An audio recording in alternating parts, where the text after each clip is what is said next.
Hi guys, so welcome back to my channel. Today I'll actually be showing you how to create an on-chain smart contract calculator. As is to say, we would actually create a calculator with Solidity and see it working specifically.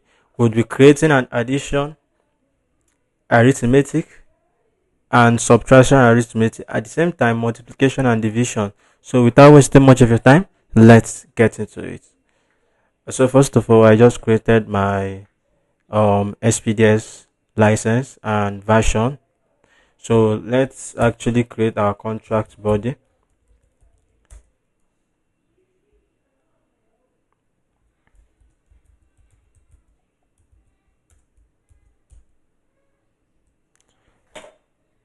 So the next thing I'm actually going to do is to create a function, basically a function for addition. So we'll be using a pure function basically.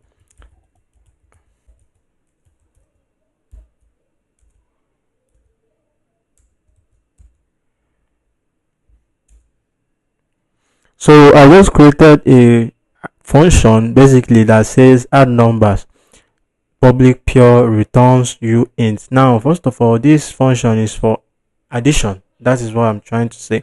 Now I made it pure function. For those of you who know what pure means, pure specifically means you are not reading on the blockchain or writing on the blockchain basically. So we want to do it this way so it will reduce the gas, you understand, that will be consumed, which simply means when you use pure function specifically, you are not consuming any gas. It's kind of that way, you understand. So we would actually impute two parameters, and these two parameters basically would be first number and second number.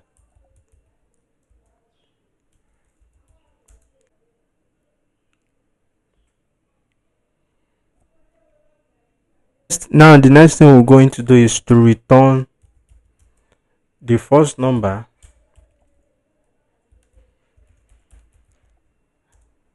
plus second number. This is where our addition for the two numbers get activated. Now simply this return was actually possible because of we said return uint. We are trying to return an integer basically. So that is why we can actually return these two variables which we passed as parameters. You understand?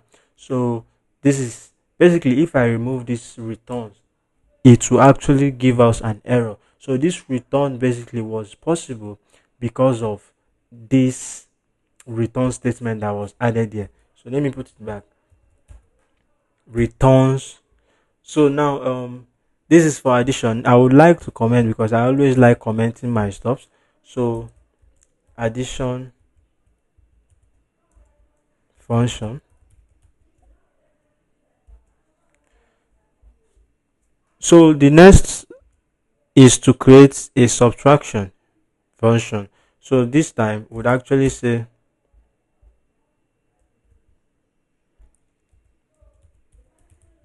so function subtract numbers will give two parameters uint 256 first number and uint 256 second number. Now we'll actually use pure function as well this same time as well. So we'll say pure returns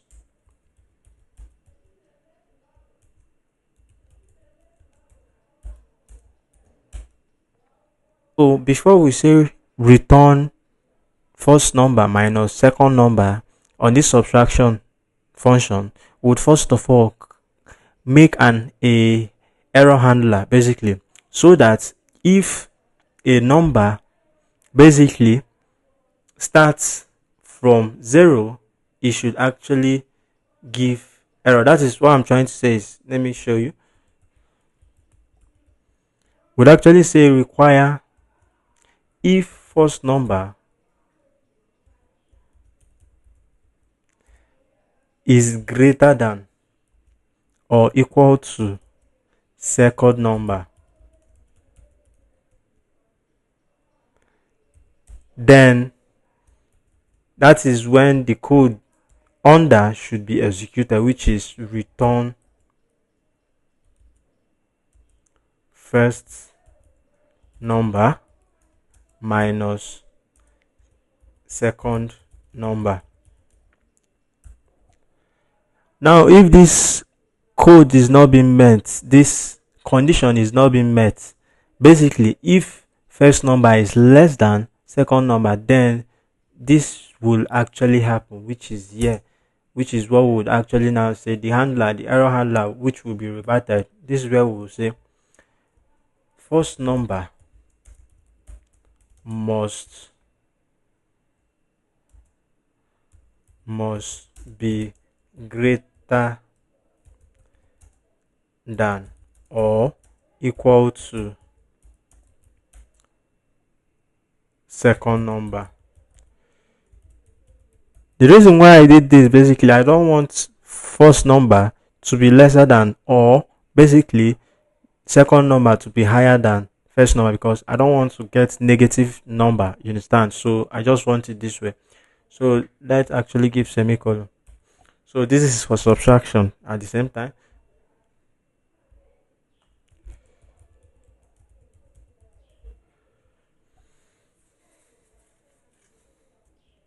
So this is the function for subtraction. Let's comment.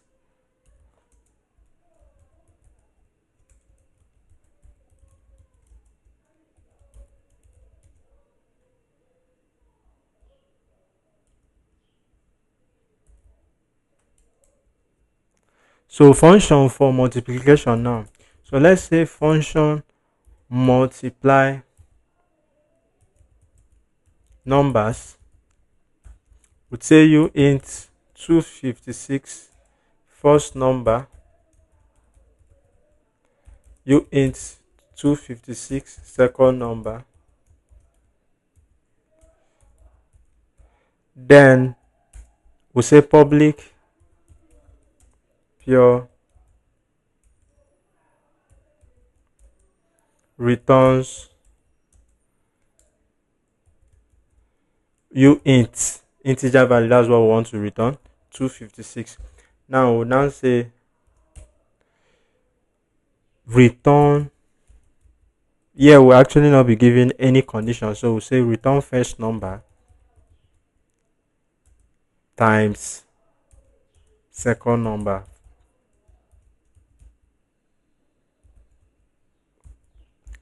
Now this is for multiplication.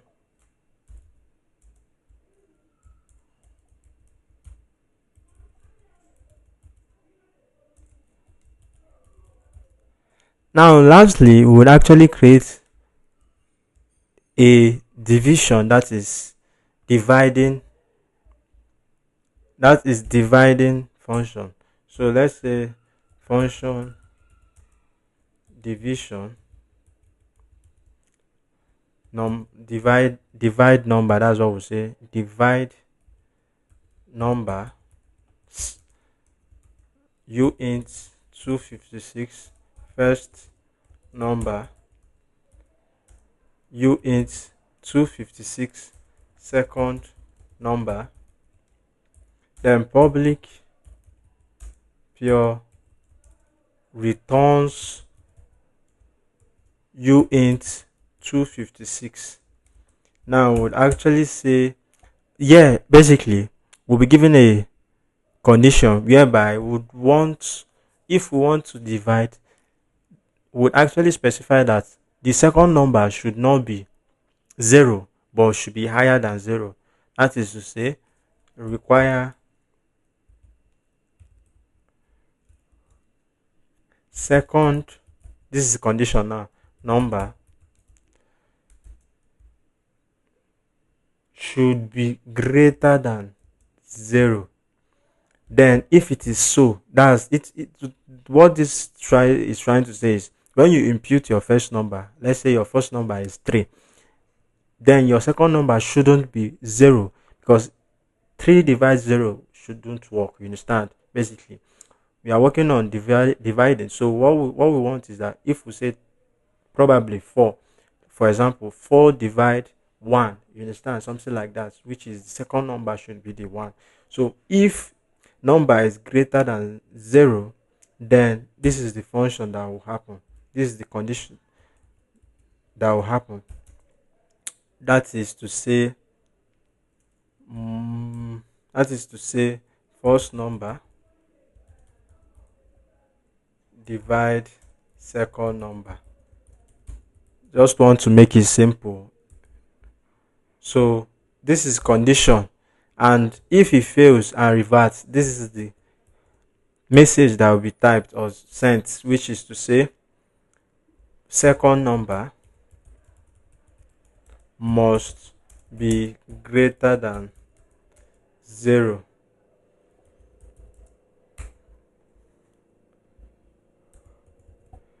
So this is how it works. Let's actually compile and see if our calculator simply works. This is an on-chain smart contract calculator. It compiles perfectly. Let's deploy.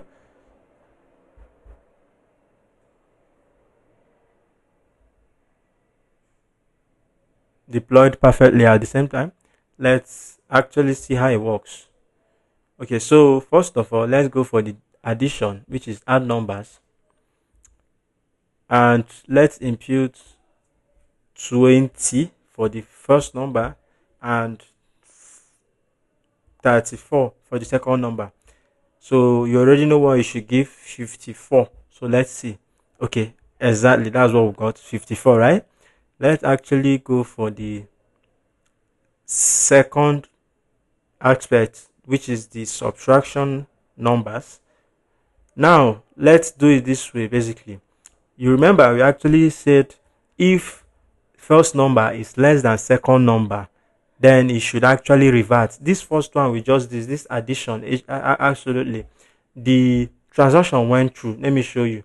The transaction went through. This thing check shows that the transaction went through.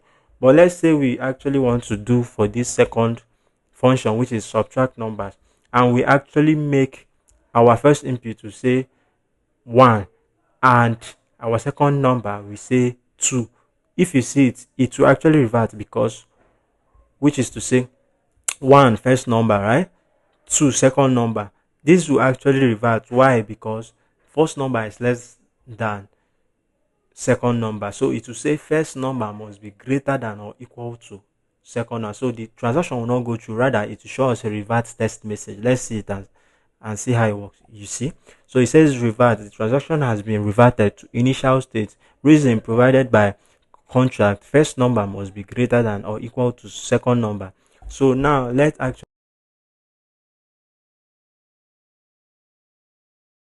and be equal to or greater than second number. So it should give us 0. So transaction went through basically, and it gave us 0 basically. You understand? Even if I say 56 minus 2 here, it will be 54, because first number is greater than. So transaction still went through. So for the multiplication aspect, let's actually say, we'll click it, and let's actually say 3 times 3. Basically, it should be 9. And that is what we got. Transaction went through at the same time. So lastly, let's actually see how division, which is divide numbers, works. This aspect, we gave a condition whereby we said second number must be greater than 0. First of all, let's say 3 divide, or let's say 4 divide 0. It should give us an error because second number must be greater than 0. It reverted because the transaction basically 0. So yeah, so this is an on-chain smart contract calculator basically, and if you want to actually see how you can create it, basically you can learn from it as well. Just a simple on-chain calculator that you can actually learn how smart contracts work and how Solidity in specific works. So I do hope you understood this tutorial. If you do, thanks for watching. See you on the next tutorial.